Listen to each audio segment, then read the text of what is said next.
Donc, cette Europe 1 13h avec cette polémique après les propos de l'imam de la Grande Mosquée de Paris ce matin.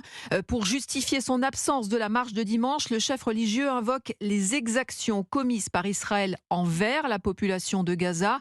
Mayalène Trémollet, l'imam met aussi en doute la réalité de l'explosion des actes antisémites en France depuis le 7 octobre, demandant, je cite, des éléments concrets. Oui, Abdelali Mamoun demande à voir. Il réclame des preuves sur ce chiffre de 1200 actes, des actes selon lui ni expliqués ni apparents. Où sont ces 1200 et quelques actes antisémites qu'il y a en France? Pourquoi Moi, j'aimerais bien qu'on les dévoile. Nous aimerions avoir des éléments concrets. L'imam responsable d'une mosquée connue pour la pratique d'un islam modéré relativise aussi la portée de certaines actions et revendique la jeunesse de ses auteurs. On parle d'enfants.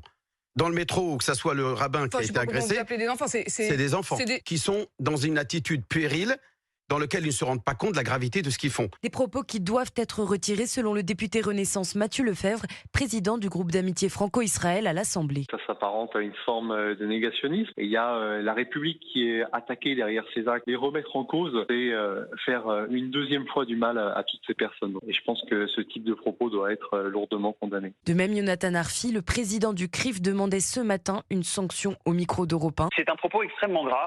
J'appelle à ce que cet imam soit sanctionné par la Grande Mosquée de Paris. Alors qu'Emmanuel Macron a réuni hier plusieurs chefs religieux dans un climat de tension dû au refus des autorités musulmanes de manifester dimanche, rien ne semble avoir soudé les représentants des cultes. Mayalène Trémollet du service politique d'Europe 1.